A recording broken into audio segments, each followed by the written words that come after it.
So good afternoon, everyone, and welcome. My name is Ala Dragola, and I'm the Director of Parliamentary Affairs and SME Policy here at the Canadian Chamber of Commerce.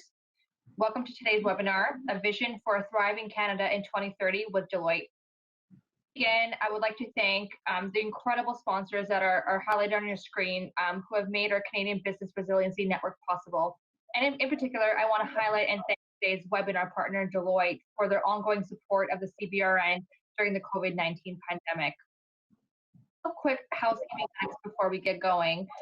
First, you'll notice that your lines will be muted during today's session. This is to ensure that everyone will be able to hear our presenters clearly. Second, I encourage you all to join the conversation by using Slido. The link to the Slido page was included in the event email that you received prior to the webinar. The Slido page now, the event code for this event is 864. Feel free to share your questions there throughout the conversation. We do have about 15 minutes at the end of the webinar allocated for Q&A, and we will do our best to answer your questions from the Slido app at the end of the program. Thank you in advance for participating today. We all know Canada is moving 2020 through 2020 faced with unprecedented uncertainty. The widespread repercussions of the COVID-19 pandemic continue to disrupt the nation, affecting every Canadian in a very profound way. But even before the global pandemic really began, our nation's standard of living was stagnating and our growth was stalling. The challenges are great, but so are the opportunities to forge a path toward a thriving Canada. And arguably, the COVID-19 pandemic gives us a really unique runway to be able to do things differently and return to a path of growth. In Deloitte Canada's latest report, Catalyst, A Vision for a Thriving Canada in 2030, the case is made for how business, government, and communities must take bold action to achieve a better future for Canada. I'm pleased to be joined today by two of the report's leading contributors, Georgina Black, Managing Partner of Government and Public Service, and Anthony Veal, Managing Partner and Chief Executive at Deloitte Canada, for this important conversation about Canada's future. Georgina and Avi, welcome. Thank you. Hi. I wanted to begin with maybe a question for Georgina. For those of us on the webinar today who haven't had a chance to read the report, can you give us an overview or what the thesis is of the report to frame our discussion today? Yeah, happy to do so, Ala. This report is really a story about our country, our future. It's a call to action, if you will. We're at a crossroads here, and we have a choice as businesses, as governments, as communities to focus on returning to a pre-COVID path, which I'll come back to, or to take a different path. And as you mentioned in your opening remarks, the pre-COVID path actually wasn't that promising for Canada or Canadians. Canada has been slipping in terms of the Global Innovation Index, in terms of productivity. Our workforce is aging. We'll get into a few more of those details. But the punchline is, on that pre-COVID path, Canadians were not getting ahead. And COVID has shone a light on this. And so our thesis for this report is that we have a very unique opportunity. Perfect. Thank you so much for that, Georgina. Avi, maybe I'll pivot to you. I mean, Georgina kind of gave us the overview and she kind of left off at the end of her comments there, but I mean, what was your catalyst for writing the report? I mean, why this report and why now, specifically?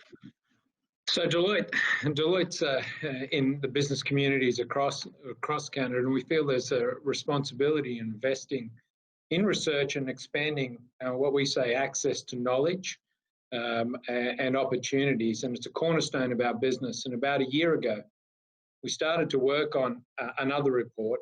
We've done several reports in the past, but a year ago we started to work on a report that would look at the actions that are needed for Canada to be in a thriving, prosperous position by 2042, which we were coinciding with the 175th anniversary of the Confederation. Then COVID-19 hit. So those best laid plans were thrown out a little bit in some respects, and we shifted our focus on how Canada can thrive in the more immediate aftermath of COVID-19. And, in that, we had to face the uncomfortable truth that even what Georgina was saying, even prior to COVID-19, we weren't on a great path. And given that COVID-19 hit and the urgency to move forward faster, we made a decision to continue investing in that report for a brighter future for Canada and all Canadians. But the COVID-19 renewed the urgency around addressing some of these obstacles that we knew was impeding Canada's growth, our path to growth, and our path to inclusion, quite frankly. Absolutely. So it almost acted as kind of like an accelerator for the report, to speed up the process, if you will. But definitely an accelerator for the ambition. As noted by Georgina and myself, we're on a path that was comfortable but not good. Our chief economist describes it, we were like a frog in the warming water. We were getting comfortable even though we were about to boil. And COVID came along and provided us a reset or a circuit breaker to reevaluate a lot of things, quite frankly, individually and in business. And the example could be that we can allude to is digital innovation. We would always say that that's something we had to do, but COVID comes along and proves to us that we were not as prepared for a digital world as perhaps we should be. And it provided, proved that to the world, to all business leaders, organizational leaders, that digital transformation is critical for this new data world that we've been talking about, quite frankly, for 15 years. And as a country, we learned that we're not digitally prepared, irrespective of how we could have handled the pandemic differently if we were digitally prepared, through to how do we accelerate in the post-pandemic world when we start thinking about data, artificial intelligence, and digital process and digital delivery of the services that we provide. So COVID inspired us, surprised a lot of us, I want to say. As organizations, we went from pre-lockdown to post-lockdown to digital in many ways in which we interacted with our employees and our customers and our suppliers. So that was good. We made significant advances, but we still have some more to go. And what I found in my experience is that if we have a choice, the mandate always goes slower. But with this COVID reset, we've got this opportunity to accelerate. So if we do that, I think that we can be in a much better place in the country by 2030, and that's what the report's about. The acceleration did also, although it made our economists a little frantic there as it was changing a lot, I think there was also an advantage that with our modelling, which was we wanted this to be quantitative, we wanted this to be real in terms of the impacts that it could have this particular path. It was interesting, we no longer had to speculate when the recession came. Unfortunately, it was right there in front of us. So we could build the models from almost like ground zero when it comes to preparing ourselves for 2030. Yeah, and I think I do want to pick up on a couple things that you said there, because I think it's really interesting. I mean, the original iteration of the report was going to look at to 2042, but obviously with COVID-19, you had to shift things to a 10-year timeline, and often 10 years is quite challenging for most organizations. Many think I'm just focused on planning for the next 10 months. What do you say to those who think 10 years is more than enough runway? That we're fine. There's lots of time. Yeah, well, we don't have a historical track record of turning things around in 10 years. So 10 years is a long time, particularly when you consider that we need to take all Canadians with us, and I think that's the key. We can't leave any Canadians behind, and we're presenting a path that's supported by choices across the generations, business leaders, the next generation of workers. We engaged a youth symposium, for example, and one of the and facts and data to provide the truths that if we act now and we make some necessary changes, we can actually have a meaningful change on our growth prospects when it comes to our GDP. We can improve not only GDP but also the income significantly of Canadian households and families to nearly by an additional $20,000 by the end of, which doesn't sound like much, but when you multiply it across the Canadian population, it's a massive increase. So the modelling also tells us that time is running out, but we are resilient, we are creative, and we are ingenious when we're presented with a challenge, and that's what this report's about. The future is in our hands. Let's take this opportunity as a catalyst to reshape our economy and build on the great society and a better path for all Canadians. Yeah, absolutely. And Georgina, I mean, one of the things that Avi just mentioned is, some of the surprising figures that were in the report. I mean, I know when I read it, there was some facts that stood out to me, like Canada ranked the lowest in the OECD on public spending on early childhood education, for example. For you, I mean, what surprised you the most about the research, as you were writing the report, as you were conducting this whole process? Yeah, Ala, you're right. There are a few surprises in the report. I think the one thing that surprised our economists the most and our team is the opportunity to bring on stream 1.7 million workers who you could describe as in disadvantaged groups. And so if we think about women, if we think about new immigrants, if we think about people with unique different abilities, if we think about Indigenous populations. And so I think really important for this group of business leaders through the Chamber to think about is what can we do to reduce those barriers to entering the job market. And if I could, I'll just use a quick example with Deloitte. We've established this relationship with a really cool global company called Autocon, and they employ skilled workers who are on the autism spectrum, and they're highly skilled, and that gives us access to a labor pool that we wouldn't normally know how to access. And so that's just one of many examples that are available to us as businesses to lift up 1.7 million people in this country, bring them into the labor force.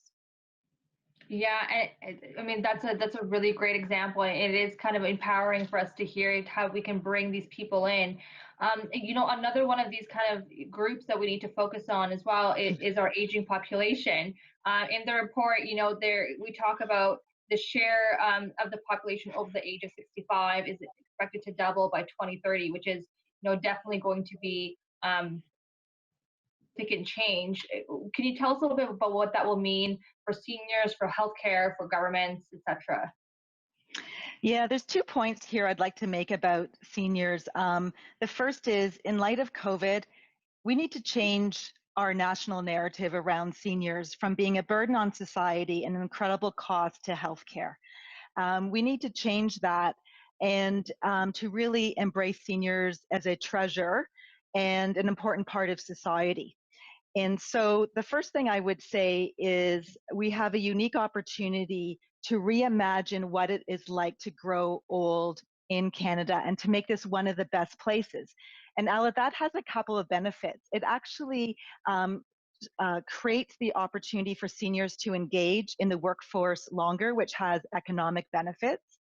And the second is if we shift out of focusing on long-term care and institutionalizing seniors and focus on keeping seniors well and healthy and at home and in the community, we reduce this tremendous cost burden on the healthcare system.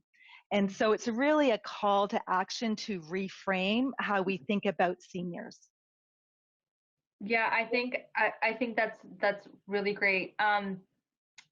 AV, I mean, I think listening to Georgina talk, and we have, throughout the report, there's all these great recommendations, and I'm sure, many on the call are probably thinking, this sounds great, but, we're facing unprecedented levels of debt right now. What's this going to cost us?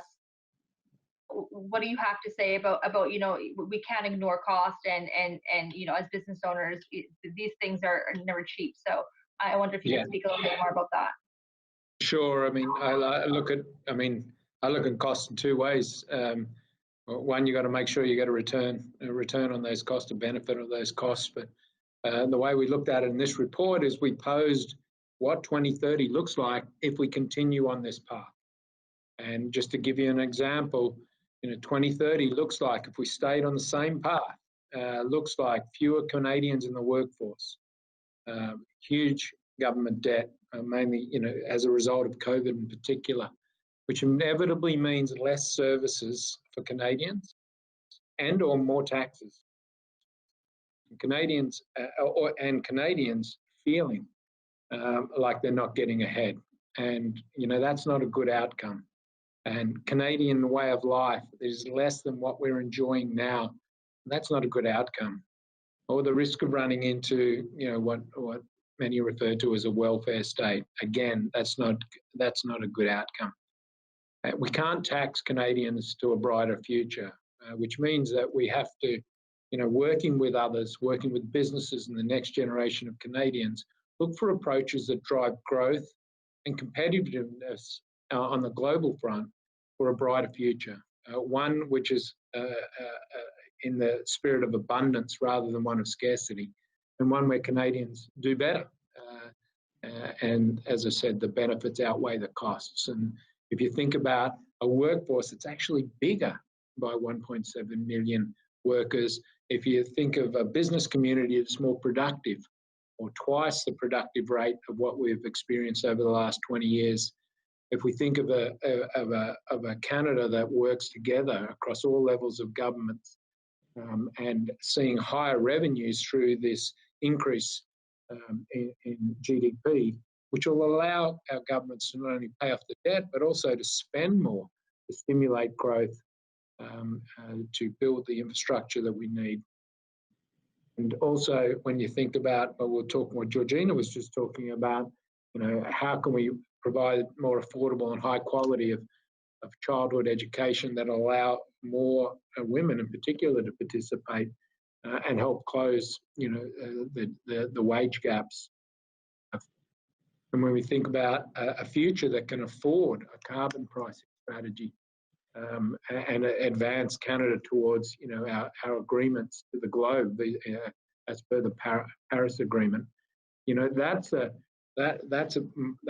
better conversation to have than being stuck in neutral on the costs to Canadians of being stuck in neutral. So imagine a time where Canada can regain or become that trusted middle power that can shape standards for societies, but also around innovation and moving forward with privacy and inclusivity and all these other things will be enabled by a Canada that is thriving, that is a Canada with a brighter future.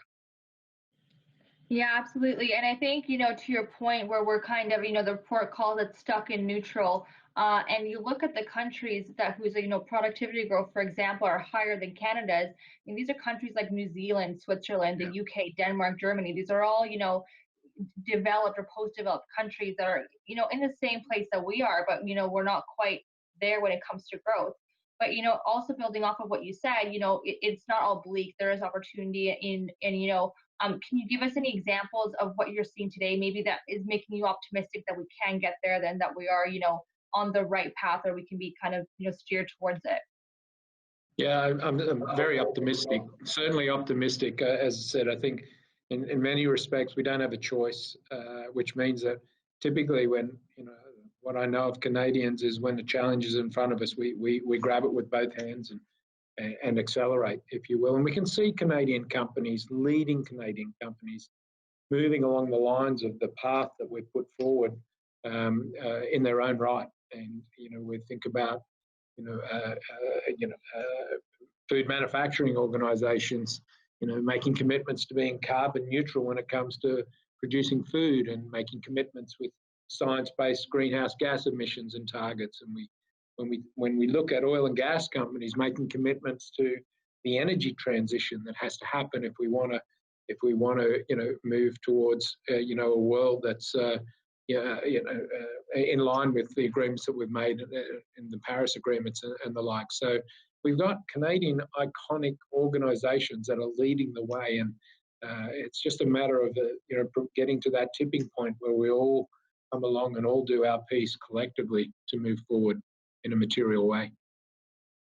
Georgina, I mean, Amy speaks of a tipping point, but I think one of the things that we've seen during this pandemic is a unique blurring of the lines between, you know, the work of government and the work of business, and they've kind of started to overlap more so now than any time that we've seen, you know, in the last 100 or 200 years. The expectation for change so far has really been directed at government, more so private sector. Can you speak to me what the role the private sector has to play in changing and growing and developing? Yeah, I think that's a really important question you've asked, Ala. You're right. We're seeing governments get into the business of private sectors during COVID, and we're seeing the private sector, in some cases, disintermediate traditional government work. And so, an example I like to use is, you know, first of all, I would say every company needs to now think of itself as being in the healthcare business. And, you know, some companies would say the government has failed them in terms of filling what would traditionally be a government role with respect to healthcare. So think about PPE, think about pandemic management, think about testing. And we have numerous examples of where companies are, to protect their employees, their stakeholders, their customers, and their economic livelihood, are taking this over. Publicly announced Air Canada has joined up with McMaster Health Labs to experiment with COVID testing for international travelers. And so this is an example where I think the private sector is not comfortable with the government direction that 14 days of quarantine are required. And so they're engaging the public sector, McMaster Health Labs, to do some pilot testing with them. So international travelers arriving into Pearson now can volunteer to be tested for COVID, and then there'll be 2 additional tests over a 2-week period. And then they're collecting the research to hopefully prove out their hypothesis that we can shorten the quarantine time to positively impact the airline industry and positively impact the economy. And Ella, if I could just say one more thing, given the audience here, I think the Chamber has done really important work during COVID. I'm aware of the letter that was written to a number of ministers, really advocating for a different government response around testing, contact tracing, PPE. That's the opportunity for businesses to make sure that they're at the table influencing and shaping policy directives, particularly those that impact them, and then where appropriate, filling in some of the gaps that government isn't well equipped to, I guess, provide. Absolutely, and thank you, Georgina, for those words. I mean, I think that you hit the nail on the head when you say, you know, we've had to kind of find a new way to work together, and I think things that your report touches on that I think, you know, we at the Chamber and lots of folks across the business community have you know, had to learn how to do is for business and government to come together and work together in new ways, or in ways that we haven't done so in the past, really out of need, a collective need. In your experience, you know, traditionally the public-private partnerships have been a great example of business and government working together. Are there other examples you can point to that highlight this good work and what's possible? Yeah, so I just want to pick up on a point that you've made. You really just described we need increased levels of collaboration between the private sector and government, and I would add to that, ALA communities. And the reality is, and there have been a number of reports on this, it's an uneasy relationship at times because the levels of trust always aren't high.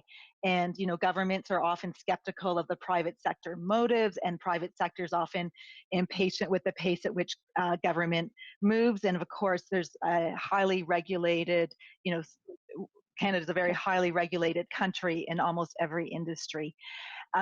So I think the public sector private or public-private partnerships, you know, we have a number of those, particularly as they relate to infrastructure, right? And so the Gord Howe Bridge is a really great example of that.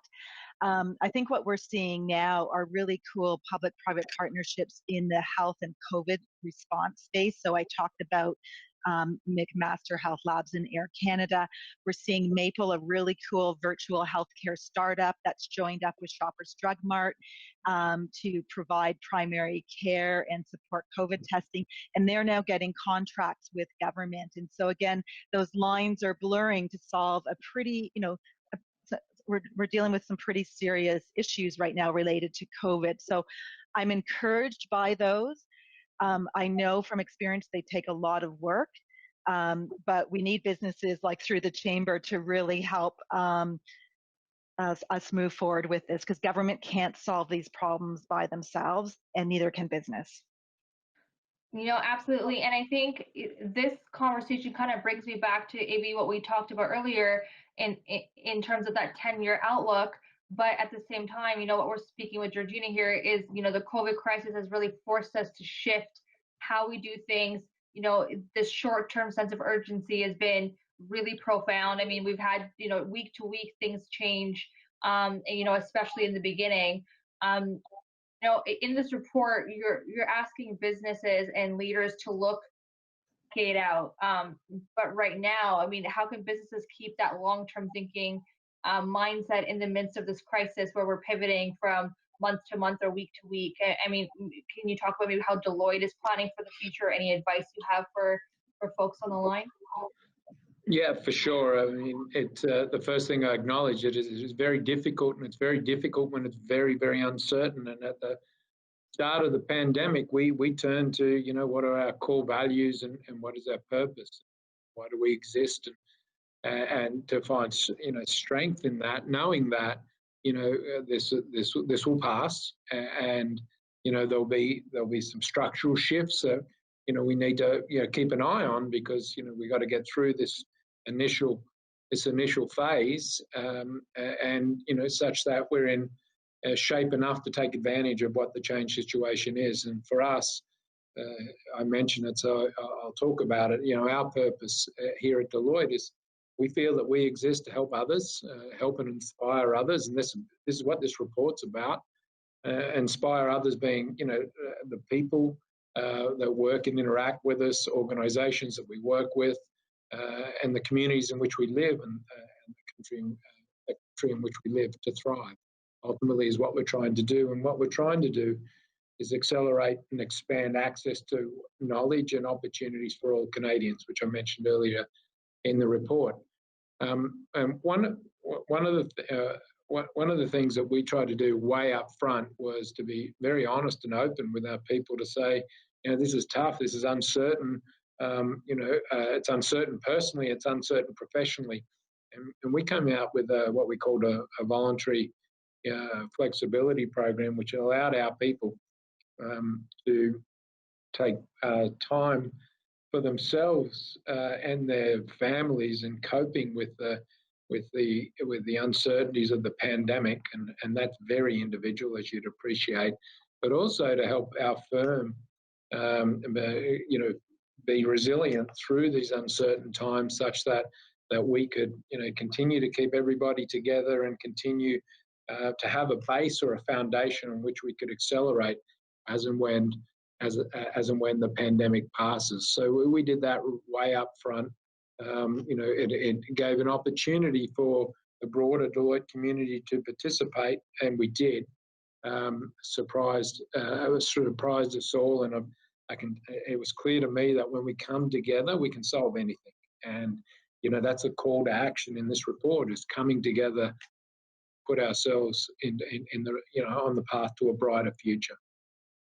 Yeah, I think that phrase that you just mentioned in this program. I think it's fantastic. We know mental health has been such a big part of COVID, but the opportunity to participate. I think that phrase is so powerful, especially in a time when diversity and inclusion has been a focus of COVID-19. The social injustices that have been a big topic of conversation, and of course, it's also included in this report, particularly in respect to labor market barriers.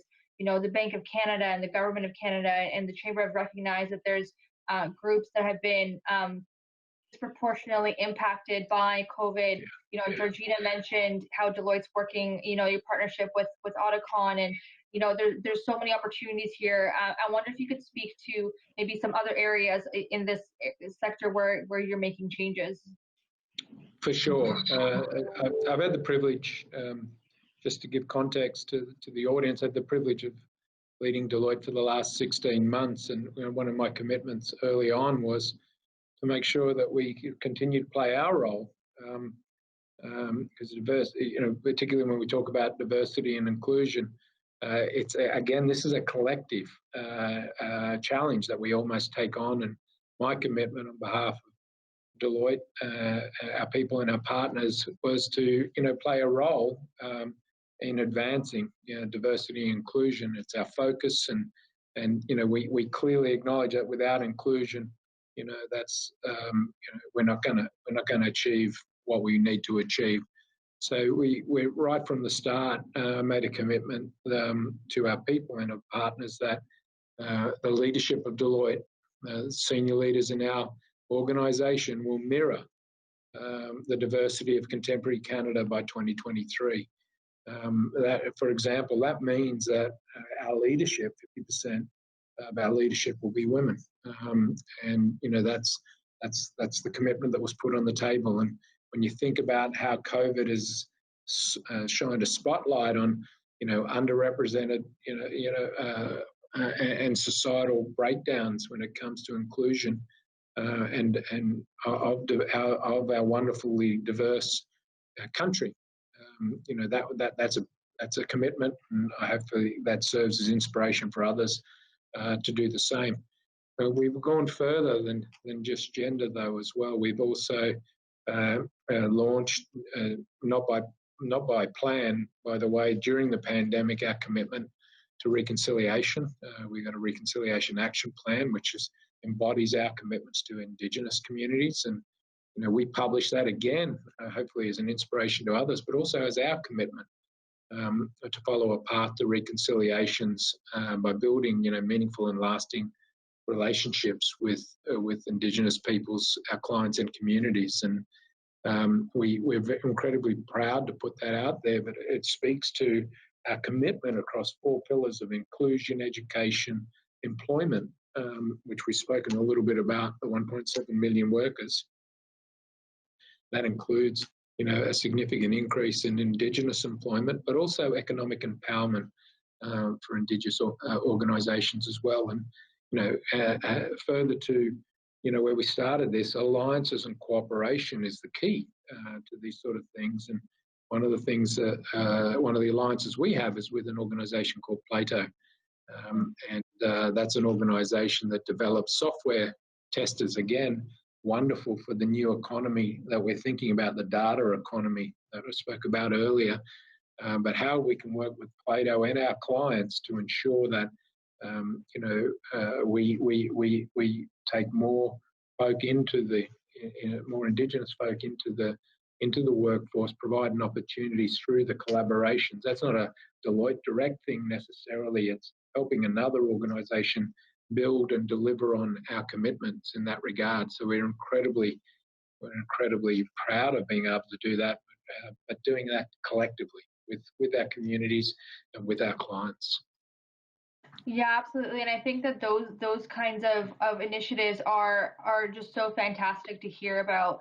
And it drives me back to what I asked you earlier, Avi, about, you know, being optimistic for the future and where we're going. And I guess, Georgina, I never really got to ask you that question, so maybe I'll give you the chance now. I mean, what makes you optimistic about our country's future and our ability to grow and thrive by 2030? Yeah, so Ala, as part of the inputs into the report, we held a youth symposium, and I felt really privileged to be part of it. As so often we experience, right, we get great inspiration from our youth. And what was interesting for us, they really rallied around three ideas that are important to them for the future of Canada. And one is this, for the country to really embrace being digital and making sure the population's digitally literate and committed to lifelong learning. The second was with respect to innovation and really making sure that Canada is recognized globally for innovation. And we know from our research and our stats that we're not doing that well there. So we have work to do. And the third, of course, is around sustainability and really getting back on track with our Paris Accord commitments and so forth. I guess, if I could just personalize a little bit for a moment, in one of the breakout groups I sat in, the youth, and they were very diverse, I would say, had a conversation around, it is possible, isn't it, to eliminate homelessness? Why can't we end the opioid crisis? And they have a resolve and a passion and a belief that these big problems can be solved. And I think that's inspiring, and that's what makes me optimistic, Ala. Absolutely. We need those big ideas and big thinking for 2030 to solve some of these really big problems that we have. And absolutely that passion. And I think it is absolutely right. In terms of seeding the next generation to come and help to a path to growth. I know that we still have a little bit of time. I have maybe one more question for you both. I just wanted to remind everyone that, if you do have questions, please submit them through the Slido app. The code for this event is 2864. You can just go to Slido and type in your questions, and we'll be able to get to them at the end of the session. But before that, I do want to have kind of one more question for both Georgine and AV. I mean, either one of you can take this. I guess at the end of the day, when we're looking at 2030, looking at right now and what governments can do right now. What are 2 or 3 bold action items that governments can take, set us on the path to create a better future so that we can get to where we need to be by 2030? So, Georgina, do you want to take the first one? Yeah, sure. So I guess I would just amplify a couple of ideas that we've talked about, Ala.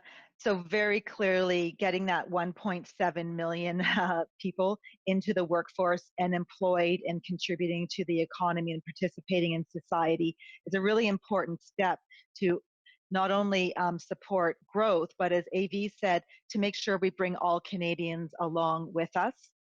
The second point that governments can do now is to really accelerate an investment in infrastructure, hard infrastructure and digital infrastructure.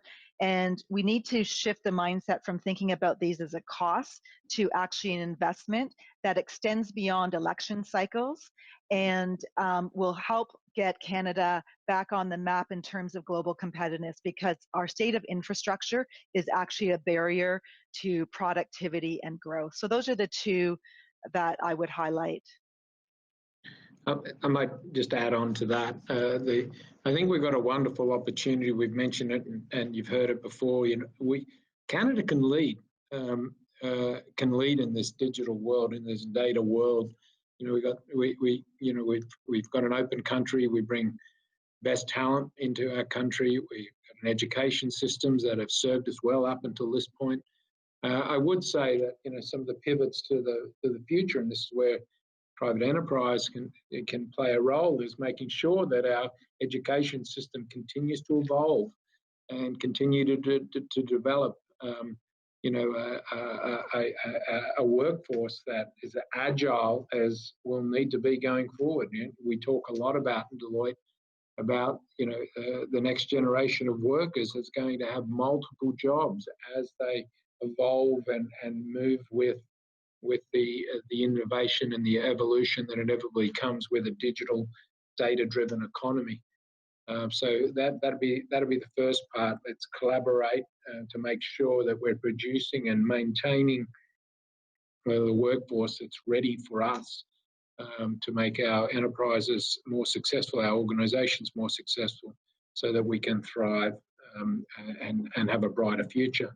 The second action that I think, and we call this out in the report, is Canada doesn't have the luxury to lead in everything. We simply just do not have enough Canadians to do that. So I think we've got to be very bold where we choose to lead, and that will involve making some bold decisions. And I mentioned one earlier. When our oil and gas industry can lead us into a cleaner technology for energy going forward, we can utilize our leadership position to help in the transition of the country. That there are areas where we can lead, and we got to make some choices as a nation, such that we can put all of our efforts into fewer choices, just because we lose on the numbers game in trying to cover everything. So I think that'll require some bold decisions and debate and discussion. Perfect. Well, thank you so much to both of you for that. We do have a question that's come in through Slido. So, and again, I encourage you all to submit any other questions that you have. We have a question here from Dennis, who says, the report talks about reskilling and lifelong learning. He asks, what can the private sector do to help prepare people for the future of work? Yeah. Maybe I could yeah, start with that. This is a very important topic, and when we look to jurisdictions who have figured it out better than Canada, there is a stronger partnership between government and businesses around reskilling. So, for example, in Denmark, when a company knows that they need to let some workers go for business reasons, they let the government know, and together they invest in reskilling so that when those individuals move out of that company, there's a flexible income support for them that's intended to be for a brief period of time, and it's shortened because they are reskilled and ready to enter the workforce. So those kinds of initiatives, I think, are very important. I do think that, back to AV's point, as a country, we have not set out an ambition at this point around creating digital literacy for all of our citizens. And Deloitte's written about this in the past. And the reason that's important is if you create citizens who are digitally literate, they're going to be more employable, but they're also going to embrace digital solutions and services, whether they're from businesses or governments, which also propels forward the economy. So I think, to answer Dennis's question, corporations taking responsibility for skilling, working in partnership with governments for planning those transitions. And overall, we should be allocating a larger percentage of our payroll to training employees. And I think for Canada, it's still around 3 or 4%. And other countries have a much higher number of dollars to reinvest in skilling individuals. Yeah, I'd add to that, Georgina. I've been at a roundtable or two with the universities, and we focus a lot about the next generation and making sure they have the skills for the digital world. And that's great, and that's part of the problem for sure, or part of the challenge or opportunity. And we spoke about, and in the report we talk about some industries where we think Canada can lead. So it makes sense, putting more talent through into those industries and lead the world. And lead Canada to a brighter future. But it's also, the reality is as we evolve, as we move forward, there's going to be some skill sets that have become redundant. And what happens to those Canadians? We need to have in place this ability to reskill, retool the Canadians to contribute to the workforce growth that we were talking about in the report, the 1.7 million additional workers, which doesn't sound like a lot. But when you think about the baby boomer generation that'll be exiting the workforce, 1.7 accretive is a lot of new workers. And we shouldn't forget that. But we can't, coming back to earlier points, we can't leave any Canadian behind. And that means that we've got to have an active process of lifelong learning. That'll involve business and education institutions, government working together to make sure that we can facilitate that transition of skills for the Canadian workforce. And there's a great example, Ala, from the country of Finland. Finland worked with the University of Helsinki to develop an online program that is free to every citizen in the country to become literate on artificial intelligence. It's in English if anyone's looking for something to do. I've started it myself. And I think that's a great example of a country actually thinking about the future and how to prepare citizens to participate, all citizens. Yeah, and I think, this is actually our next question here through Slido is really kind of segues in really nicely with what you, Avi, were saying. We can't leave Canadians behind. And Georgina, you're saying, here's an example. People are looking to the future. We have a question here that says, what does the report project will happen if we don't take any actions or change course? I mean, are we going to kind of just continue as we are now, or are we going to decline, or how is that going to position us against others across the world? I mean, I don't know which one of you wants to take a crack at that one first. I'll go first, and Georgina can correct me. Our long-term view was a growth path of something between 1.5% and 1.7. We've experienced 1.7 GDP over the last 10 years, and we got us to the point that we're currently seeing now, which most of you on the call, I'm sure, have heard that we're not content with the current position we're at. We're on the wrong path. So if you asked us cold, what does the future look like? We would say a 1.5%, 1.7% Canada. I articulated earlier about some of the things to expect there, which are not pretty. And I think that was the impetus for going, with this report to say there is a way, there is a path, and it's not the Deloitte path, because we consulted heavily to, as mentioned earlier, to sort of put a path on the table that represents something closer to 2.7. And just for context, 2.7 GDP, we haven't grown like that for decades. And get to that and sustain it for for a considerable amount of time, that's going to make a significant change for Canadians and for our path and foundation going forward. Georgina, I'm not sure if you remember some of Craig Alexander's numbers off the top of your head, but no, I think you summarized it really well. I mean, the punchline is that Canadians will no longer get ahead. And just some other, things to add to this. The World Bank ranks Canada 23rd for ease of doing business, down from number 4 in 2006. And I have to imagine that a number of people on the call, that number resonates with them when you think about the regulatory, the red tape, and so forth. Bloomberg Innovation Index, Canada continues to fall every year. The OECD data shows that our capital investment at 10.8% of GDP is the second lowest among peer nations. I mean, I have a long list here of stats that show that Canada is slipping in terms of global competitiveness. And, this is why I'm not trying to sound alarmist, but this report for us, as I said in my opening remarks, is really about our country and really about our future. And COVID has shone a light on a number of things we've talked about already, Ala. And so this is really intended to spark a dialogue and create a bit of a call to action, because, we may miss this opportunity. Yeah, absolutely. Sorry, go ahead, Avi. Yeah. There's just one thing I should correct for the audience, and something I said earlier, that the 1.7% on paper still says Canadians go forward on paper, but you won't feel it. And we know when it's not about the numbers necessarily, it's the feeling of individuals. And we can see in other jurisdictions around the world, when you have segments of society feeling that they're not getting ahead.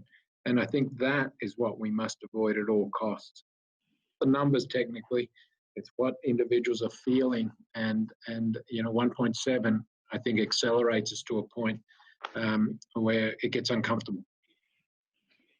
Yeah, I think, the report kind of goes in depth about that. And to Georgina's point, I think if there's ever a time to take a hard look at our global competitiveness and what we can do about it, I mean, it's during this pandemic as we, look at what does recovery look like? How do how do we build back? How do we continue to thrive and grow? And I think this report honestly couldn't have come at a more timely place. We've got another question here from Slido that deals more so with health. It's asking, do you think we are prepared for the next health crisis? No. Short and sweet. Yeah. Let me expand on that. We're 7 months into this crisis, and we're still sorting out testing. We're still sorting out contact tracing. I think we've probably got good grip on personal protective equipment now. We're still struggling to actually have data and to share data and have transparency. We are still struggling to protect vulnerable populations, seniors as an example, people who are more marginalized. Data is showing racialized communities are struggling. So, how much more time do we need to figure this out? I guess what I would say is, again, business and government and communities need to come together and make investments that extend beyond the current crisis. Because yes, we're in wave 2. Scientists, clinicians tell me there will be a wave 3. But if we actually look out over the next decade or two, scientists tell us, pandemics will be part of the new norm. That's one of the reasons every company needs to be a healthcare company, and why we all need to come together to build in resilience. So I don't mean to be a downer on this, but part of what we're trying to do is show the hard facts, the hard truth, so that we can respond. If I can add, and I know this is dangerous because Georgina, you're the expert here, but I think we've done a job, and you can say whether it's good, great, or awesome. We've done a job on physically locking population up. I think what we haven't fully seen yet is how devastating this is going to be on our mental health and well-being. We're social folk, and locking down is good for the physical, not so good for the mental. So we still got some things to figure out there. We produced a report, about 4 weeks ago now, Georgina, that spoke to the healthcare costs, of course, cause mental health from this crisis could be going on for several years to come. And maybe I just make that point as well. Yeah, and I think, AV, that's right. And this is, again, where places like the Chamber and the businesses who belong to the Chamber can really play a role in terms of muscling your way to get to the table with government, so that you're informing policy and that we have risk-adjusted policy interventions, because there's enormous damage as a result of what these lockdowns, economic damage, as you said, AV, mental health. I don't think we've even begun to understand that. And then also, never mind all the people who have surgeries and diagnoses and treatments that have been delayed to protect the health system to deal with COVID. So it's quite significant, and business does need to muscle in to help with this. Yeah, and we have time for one more question, and I see Chad has written in the chat here. So we're almost wrapping up. So I'll let it come into the chat, but it feeds in really nicely to what we're saying here. Is how do regional differences of opinion on these difficult structural issues play a role going forward? How can we meaningfully engage Canadians from across regions and communities? I mean, you look at the Atlantic provinces, for example, they're in a bubble and have a different outlook than Ontario, Quebec, or Alberta, for example. How do these differences get together, and how do we move forward with that? Yeah, that's a very insightful question, because it is one of the barriers to, I'd say it's one of the reasons we're not well prepared. So even within provinces, there are jurisdictions sometimes with different approaches to public health, testing, data, and so forth. You know, I think we're at a point where it would be terrific if provincial, federal leaders, along with business leaders, could come together and ask the question, while respecting the provincial jurisdictions, where does it make sense for us to actually have a national strategy? So I don't think we need to nationalize healthcare, but does it make sense to have a national testing strategy? Does it make sense to have a national strategy for PPE or pandemic planning? And that, I think, when you look at countries who have done better than we have, they have national strategies on these critical pieces.